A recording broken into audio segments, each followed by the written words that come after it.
کہ نیچے سے وہ سونے کا ٹکڑا اٹھایا اور اس ٹکڑے کو لے کر ایک قبیلے میں گاؤں میں چلے جاتے ہیں اور پتا چلتا ہے کہ یہاں سب سے زیادہ ضرورت مند کون انسان ہے، کون آدمی ہے۔ آپ نے پتہ لگایا اور بہت جلدی پتہ لگانے کے بعد اس سونے کی ڈلی کو، سونے کے ٹکڑے کو آپ اس ضرورت مند کو پہنچا دیتے ہیں، اس ضرورت مند کو دے دیتے ہیں۔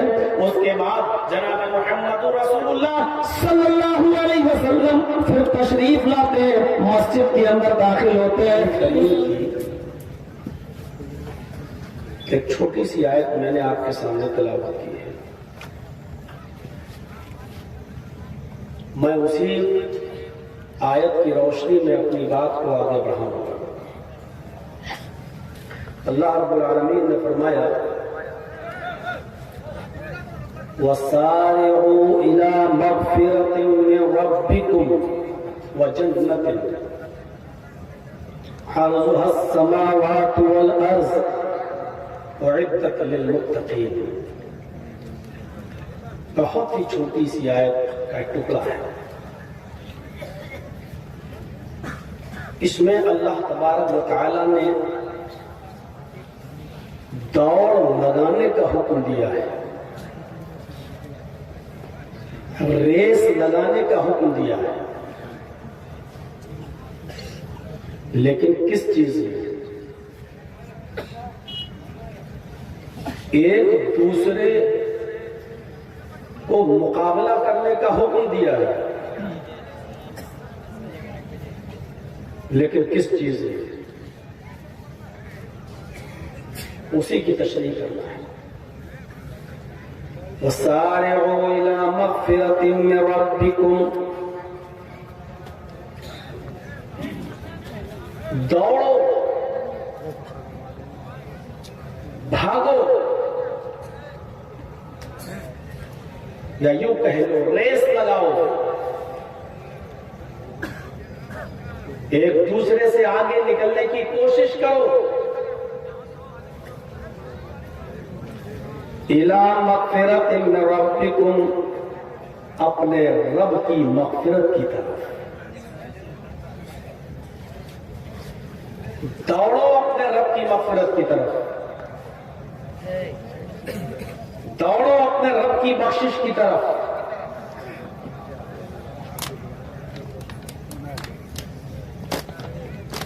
وَجَنَّةٍ، اور اس جنت کی طرف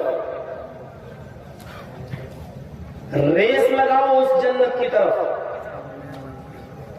عَرْضُهَا السَّمَاوَاتُ وَالْأَرْضُ، جس کا طول و عرض زمین و آسمان کے برابر ہے، جس کی لمبائی اور چوڑائی زمین اور آسمان کے برابر ہے۔ اعدت للمتقین، اور جو صرف متقیوں کے لیے، اللہ سے ڈرنے والے لوگوں کے لیے تیار کی گئی ہے۔ اس آیت پر گھنٹوں بولا جا سکتا ہے،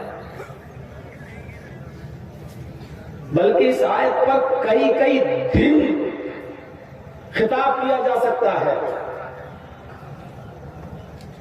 یہ پہلی آیت ہے جس میں اللہ رب العالمین نے مقابلہ کرنے کا حکم دیا ہے،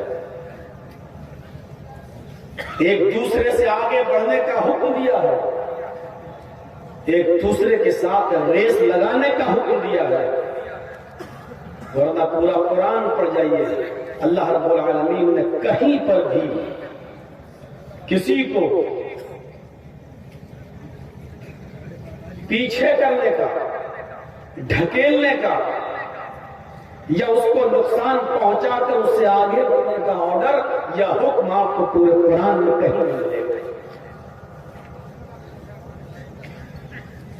دوڑ لگانے کا حکم دیا ہے، مسارعات کا حکم دیا ہے، ریس لگانے کا حکم دیا ہے، تو صرف اس آیت میں، اور وہ بھی مغفرت کی طرف،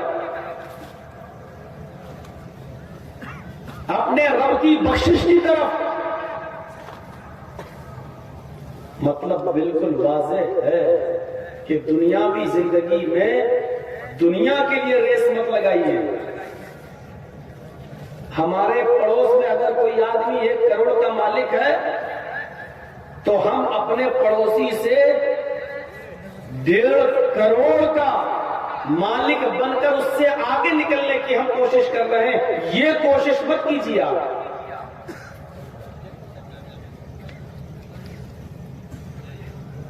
ہمارے گاؤں میں فلاں آدمی اتنی جلدی 5 سال پہلے وہ ٹیکسی چلاتا تھا اور آج اس کا یہ حال ہو گیا. ہم بھی اس سے آگے بڑھیں. جب کوئی آدمی دنیا طلبی میں اور دنیا کی چاہت میں جب کسی دوسرے سے آگے بڑھنے کی کوشش کرتا ہے تو پھر وہ حلال و حرام کی تمیز اور فرق کو مٹا دیتا ہے.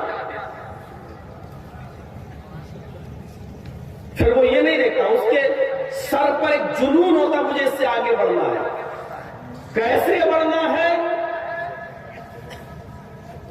اس کا دماغ وہاں کام نہیں کرتا.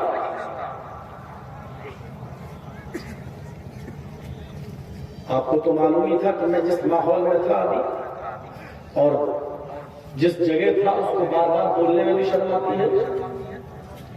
وہاں میں نے ایسے لوگوں کو دیکھا ہے, بلکہ ایسے لوگوں سے ہماری ملاقات ہوئی ہے جن کا کام یہی ہے دولت کمانے کے لیے کچھ بھی کرنا. وہ باہر نکلتے ہیں, سپاری لیتے ہیں, 2-4 مرڈر کرتے ہیں, پھر اندر آتے ہیں. 2-4-5-6 مہینہ پھر اندر رہتے ہیں, پھر ویل ہوتی ہے, پھر نکلتے ہیں, پھر مرڈر کرتے ہیں, پھر اندر آتے ہیں. میں نے ان سے پوچھا کہ جب تم اندر آ جاتے ہو تو باہر کا خرچہ پانی؟ کہا جس نے سپاری دی وہی پہنچاتا ہے میرے گھر کو, پورا خرچہ سب دیتا ہے. ہم نے کہا وہ کر جائے, وہ سوچ لے کہ میرا تو کام ہو گیا, مجھے تو جس کو مروانا تھا مروا دیا. کہا پھر نکلنے کے بعد پھر اس کی خیر نہیں, اس کا مرڈر کروں گا, پھر اندر آؤں گا. میں نے پوچھا کتنی بار آ چکے ہو؟ بولا 5 مرتبہ جا چکا ہوں, 6ٹھی مرتبہ.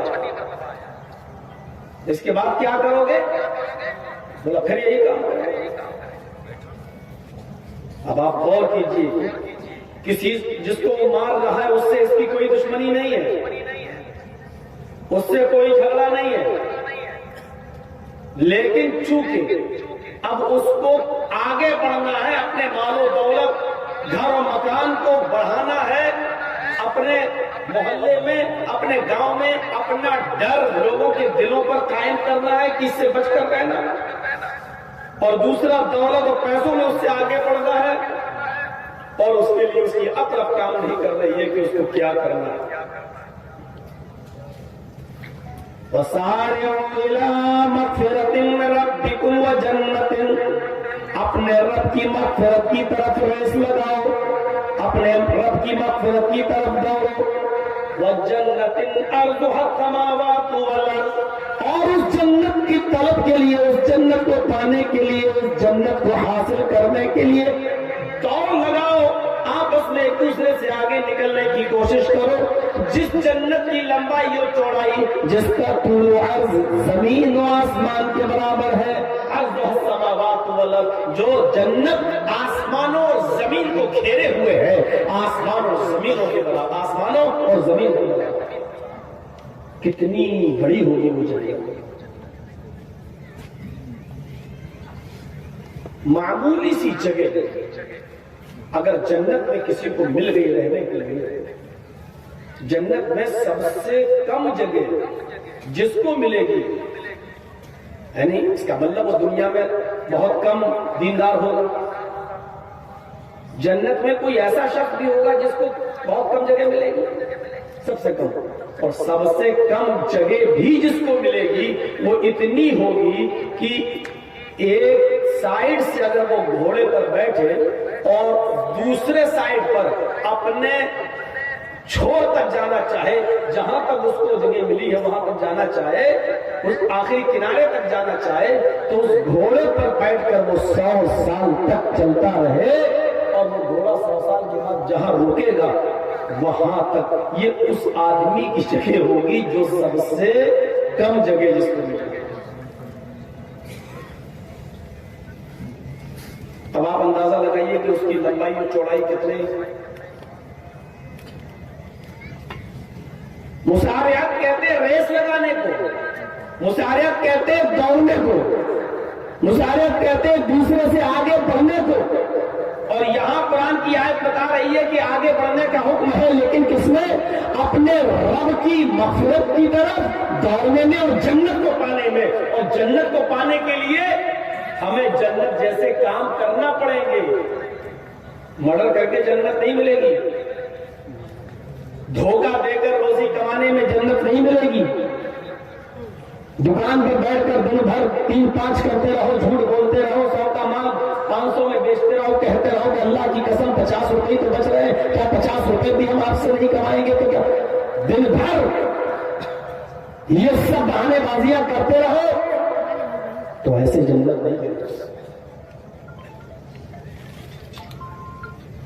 آگے بڑھنے کا ایک مطلب یہ ہے کہ جیسے ہی نیکی کا خیال آپ کے دماغ میں اور آپ کے ذہن میں آئے، فوراً اس نیکی کو اسی وقت کر جائیے، اس کو ٹال مٹول مت کیجیے. ابھی نیکی کا کام کرنے کا جذبہ آپ کے اندر پیدا ہوا ہے، اچھا ٹھیک ہے یہ فلاں غریب آدمی ہے، اچھا اس کا بیٹا بیمار ہے، اس کو ضرورت ہے، اچھا یہ ہم 2000 روپے اس کو دیں گے، ٹھیک ہے آپ نے نیت کی، اب کر لی تو جلدی کرو، کیونکہ شام تک پتہ نہیں کون سے حالات پیش آ جائیں. اور شیطان بھی خون کی رگوں میں دوڑ رہا ہے، کہیں آپ کا ارادہ پلٹ نہ جائے، بدل نہ جائے. اگر بدل گیا تو پھر آپ اس نیک کام کو نہیں کر پائیں گے، بلکہ ابھی جو خیال آپ کے دماغ میں آیا ہے آپ اس کام کو ابھی کر گزریے، اور اس نیک کام کو کر کے آپ مغفرت کی طرف آگے بڑھ جائیے اور جنت کی طرف آگے بڑھ جائیے. نبی اکرم جناب محمد رسول اللہ صلی اللہ علیہ وسلم نماز پڑھانے کے لیے آگے بڑھتے ہیں. حضرت بلال اقامت کہہ دیتے ہیں اللہ اکبر اللہ اکبر اشہد ان لا الہ الا اللہ اشہد ان محمد رسول اللہ. نبی اکرم اپنے حجرے سے نکلتے ہیں، سیدھے مصلی امامت پر جاتے ہیں. آپ کھڑے ہیں مصلی امامت پر، یا اقامت پوری ہوتی ہے، اللہ اکبر لا الہ الا اللہ، یہاں اقامت جیسی مکمل ہوتی ہے. ویسے ہی اللہ کے نبی صلی اللہ علیہ وسلم صحابہ سے فرماتے ہیں استووا صفوفکم، اپنی صفیں درست کر لو، اپنی صفیں صحیح کر لو. صحابہ ابھی صفیں درست ہی کر رہے تھے، ابھی ایک دوسرے سے قدم اور ٹخنے سے ٹخنا ملا ہی رہے تھے. اتنے میں نبی اکرم صلی اللہ علیہ وسلم کو کوئی چیز یاد آ گئی اور آپ نے نماز نہیں پڑھائی. غور کرنا، امامت کے لیے آگے بڑھ چکے ہیں، مصلی پر کھڑے ہو چکے ہیں، مسجد میں داخل ہو چکے ہیں، آپ آگے بھی بڑھ چکے ہیں، صحابہ کرام آپ کے پیچھے لٹ چکے ہیں، اقامت پوری ہوئی، آپ نے فرمایا صفیں درست کر لو. لیکن اچانک ذہن میں کوئی خیال آتا ہے، آپ نے صحابہ سے کہا رک جاؤ میں ابھی آ رہا ہوں. آپ نے صحابہ سے کہا رکو میں ابھی آ رہا ہوں. یہ کہہ کر آپ پھر مسجد چھوڑ کر حجرے میں داخل ہو جاتے ہیں. جس حجرے میں آپ رہتے تھے اس حجرے میں داخل ہو جاتے ہیں، اور جیسے ہی اس حجرے میں داخل ہوتے ہیں حضرت عائشہ سے فرماتے ہیں، عائشہ صدیقہ، اے عائشہ، وہ سونے کی ایک ڈلی تھی، سونے کا ٹکڑا تھا، وہ جو کل آیا تھا صدقے کے لیے اور کل رات میں کوئی ضرورت مند نہیں ملا تھا، وہ میں نے رکھ دیا، وہ کہاں ہے وہ ٹکڑا؟ فرمایا وہ تو آپ کے تکیے کے نیچے ہے. نبی اکرم نے تکیہ اٹھایا، تکیے کے نیچے سے وہ سونے کا ٹکڑا اٹھایا اور اس ٹکڑے کو لے کر ایک قبیلے میں گاؤں میں چلے جاتے ہیں. اور پتا چلتا ہے کہ یہاں سب سے زیادہ ضرورت مند کون انسان ہے، کون آدمی ہے. آپ نے پتہ لگایا اور بہت جلدی پتہ لگانے کے بعد اس سونے کی ڈلی کو، سونے کے ٹکڑے کو آپ اس ضرورت مند کو پہنچا دیتے ہیں، اس ضرورت مند کو دے دیتے ہیں. اس کے بعد جناب محمد رسول اللہ صلی اللہ علیہ وسلم پھر تشریف لاتے ہیں، مسجد کے اندر داخل ہوتے ہیں، مصلی امامت پر کھڑے ہوتے ہیں. اقامت چونکہ ہو چکی تھی، آپ نے اسی اقامت کی بنیاد پر اللہ مرتبہ کہہ کر پھر نماز پڑھائی. جب آپ نماز پڑھا چکے, جب آپ نے سلام پھیرا, صحابہ نے عرض کیا اے اللہ کے نبی یہ کیسے ہو گیا ہے, یہ کیا کیا آج آپ نے؟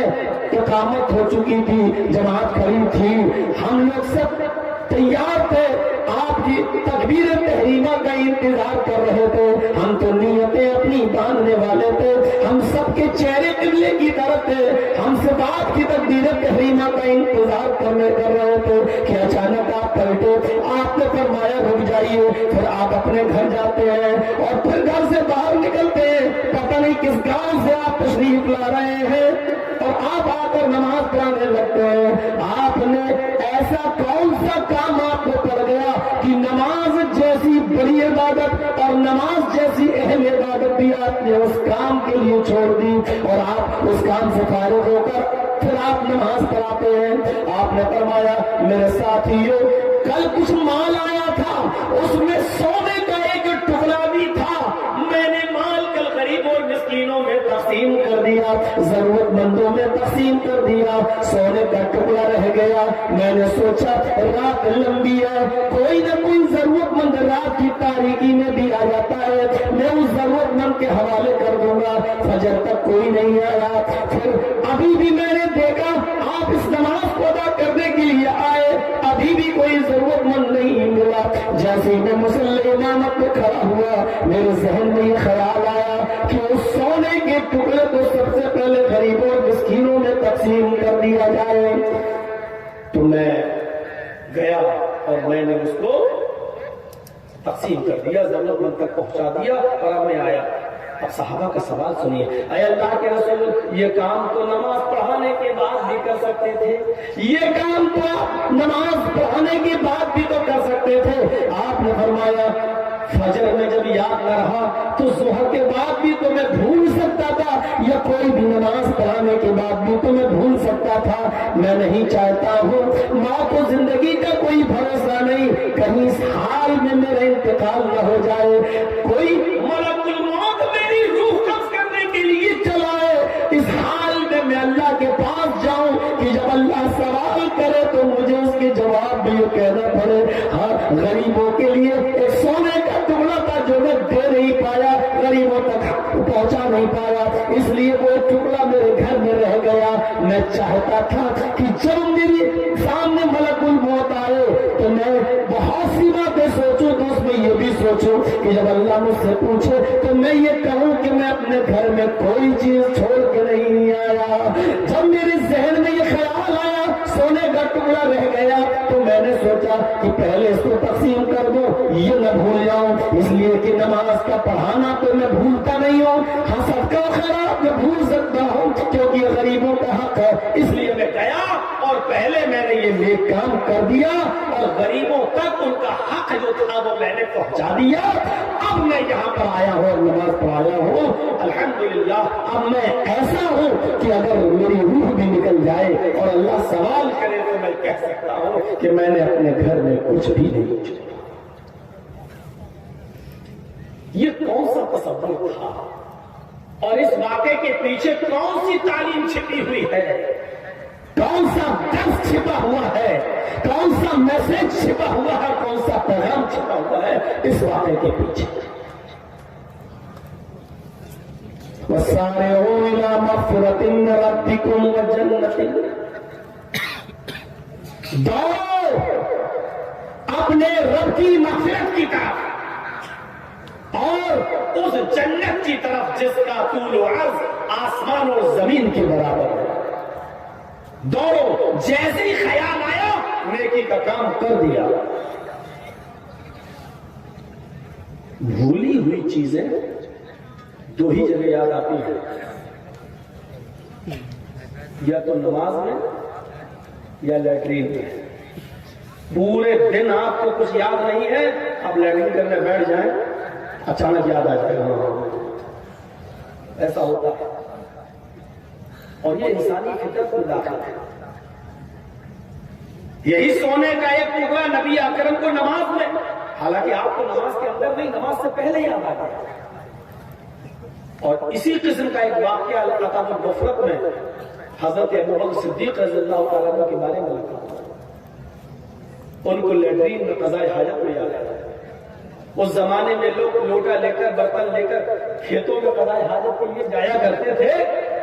حضرت ابوبکر صدیق کو بھی ضرورت پڑی قضاء حاجت کی، تو پانی کا برتن لے کر جنگل میں چلے گئے اور درخت کی آڑ میں بیٹھے۔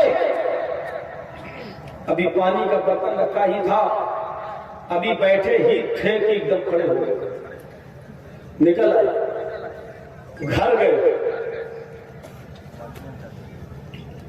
سونے کا ٹکڑا تھا تقسیم کیا، پھر لوٹا اٹھایا، پھر جنگل میں۔ کسی نے ان کو دوبارہ جب جنگل میں لیٹرین کے لیے جاتا ہوا دیکھا تو اس نے پوچھا کیا لوز موشن ہو گئے کیا؟ جیسے ہم لوگ آپس میں مذاق کرتے ہیں، کیا ہوا زیادہ کھا لیا؟ اچھا کل شادی تھی ٹھوس کے کھا کے آئے ہو کیا؟ تو ایسے ہی ابوبکر صدیق جب قضاء حاجت کے لیے گئے فوراً اٹھ گئے، نہیں کیا، گھر گئے، سونے کی گلی اٹھائی، ضرورت مند کو پہنچایا، پھر گھر گئے، پھر لوٹا اٹھایا، پھر چل دیے جنگل میں۔ تو جب لوٹ کے واپس آ رہے تھے تو پوچھا ان سے لوگوں نے کیا ہوا؟ ابھی تو گئے تھے پھر گئے، کیا بات ہے؟ لوز موشن ہو گیا، دست لگ گئے ہیں آپ کو؟ ابوبکر صدیق فرماتے ہیں نہیں، ایسی کوئی بات نہیں۔ تو کہا ابھی تو گئے تھے؟ کہاں ابھی کچھ دیر پہلے آپ نے مجھے دیکھا ہوگا، میں گیا تھا، میں درخت کی آڑ میں بیٹھ بھی گیا، جھاڑیوں میں چھپ کر میں بیٹھ بھی گیا، لیکن میں نے لیٹرین نہیں کی۔ اچانک میرے دل میں، میرے دماغ میں، میرے ذہن میں خیال آیا کچھ چیزیں مجھے صدقہ کرنا تھی، وہ کسی کی تھی نہیں، مجھے اپنے مال میں سے صدقہ کرنا تھا۔ میں نے کل ہی نیت کی تھی سو کر اٹھوں گا تو میں یہ صدقہ کروں گا، میں یہ خیرات کروں گا۔ اب میں اٹھا، جب قضاء حاجت کے لیے نہیں آیا تو مجھے یاد آیا کہ مجھے صدقہ کرنا تھا، خیرات کرنا تھا۔ میں نے سونے کی وہ ڈلی نکالی، سونے کا وہ ٹکڑا فوراً اٹھایا اور فوراً میں اس کو غریبوں تک، مسکینوں تک، محتاجوں تک، ضرورت مندوں تک میں لے کر گیا، میں نے ان تک پہنچایا، پھر گھر گیا۔ وہاں سے آنے کے بعد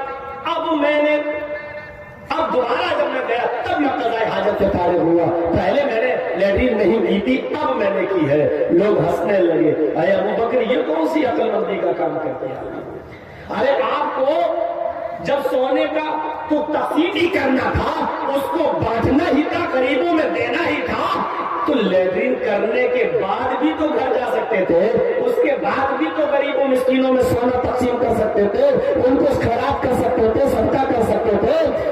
یہ کون سی عقل مندی ہے کہ لیٹرین نہ کرنا، گھر پہ چلے آنا، پھر تقسیم کر دینا، پھر جانا؟ یہ کہاں کی عقل مندی ہے؟ لیٹرین روک لینا۔ تو حضرت ابوبکر صدیق فرماتے ہیں تم اپنے حساب سے صحیح کہہ رہے ہو، لیکن میری سوچ اس کی الٹ ہے۔ میں نے یہ سوچا کہ ان الشیطان یزنی عنان اعظمہ، شیطان خون کی رگوں میں دوڑ رہا ہے۔ ابھی میرے دل میں جو صدقہ و خیرات کا جو خیال آیا ہے، کہیں ایسا نہ ہو کہ لیٹرین سے فارغ ہونے کے بعد شیطان ہمارے اس نیک ارادے کو کہیں بدل نہ دے، اس نیک ارادے کو کہیں موڑ نہ دے، ہماری خیرات کرنے کی، صدقہ کرنے کی نیت کو کہیں تبدیل نہ کر دے۔ محبت نہ آ جائے سونے کی، ارے یہ کیا ہوا، ارے ایسا کیسے ہو گیا ہے، نہیں اتنا قیمتی چیز ہم کیسے تقسیم کریں؟ تو اس لیے جس وقت صدقے کا خیال مجھے آیا میں نے فوراً صدقہ کر دیا، اس کے بعد اب آیا ہوں اور اب میں نے لیٹرین کی ہے۔ الادب المفرد میں امام بخاری رحمۃ اللہ علیہ نے اس واقعے کو نقل کیا ہے۔ تو میرے بھائیوں، یہ ہوتا ہے نیک کام میں آگے بڑھنا۔ جیسے ہی ذہن میں خیال آیا، جیسے ہی میرے دماغ میں خیال آیا، فوراً اسی وقت ہم اس کام کو کر جائیں، کیونکہ بعد میں ارادے بدل جاتے ہیں۔ اور ایسے بہت سے لوگ ہوں گے صدقہ خیرات کرنے کا دل ہوتا ہے، لیکن بعد میں پتہ چلا کہ بیٹا بیمار ہو گیا، اب چلو پھر دیکھ لیا جائے گا، پہلے ہم اپنے بچے کو دیکھیں، ارے چلو پہلے ہم اس کو دیکھیں۔ میرے پیارے ساتھیوں، شیطان ایک دم ارادے کوئی باغدور کو زبان فَسَارِعُوا إِلَىٰ مَغْفِرَةٍ مِّن رَّبِّكُمْ وَجَنَّةٍ، اپنے کی طرف دوڑو، اس جنت کی طرف جس کا طول و عرض زمین و آسمان کے برابر ہے۔ ان پورے واقعات میں آپ دیکھیے، کہیں کوئی صحابی پیسے کی طرف بھاگ رہا ہے، کوئی صحابی کمانے کی طرف بھاگ رہا ہے، کیا کوئی دولت کو حاصل کرنے کے لیے بھی لپک رہا ہے؟ نہیں۔ ابو بکر صدیق کا حال کیا تھا؟ نظر ڈالو ان کی زندگی پر۔ عمر فاروق کا حال کیا تھا؟ نظر ڈالو ان کی زندگی پر۔ عثمان غنی کا حال کیا تھا؟ نظر ڈالو ان کی زندگی پر۔ حضرت علی کا حال کیا تھا؟ نظر ڈالو ان کی زندگی پر۔ دیگر صحابہ کی زندگی پر نظر ڈالو۔ عثمان غنی رضی اللہ تعالی عنہ کی خلاف مشہور تھی، ان کی امیری اور ان کی دولت کے چرچے آج بھی ہوتے ہیں۔ عبد الرحمن ابن عوف کی امیری کے چرچے آج بھی ہوتے ہیں۔ اسی ماحول میں صحابہ کرام موجود ہیں۔ حضرت عثمان غنی کا مال سینکڑوں اونٹوں پر لد کر آیا کرتا تھا، وہ بزنس کیا کرتے تھے۔ عبد الرحمن ابن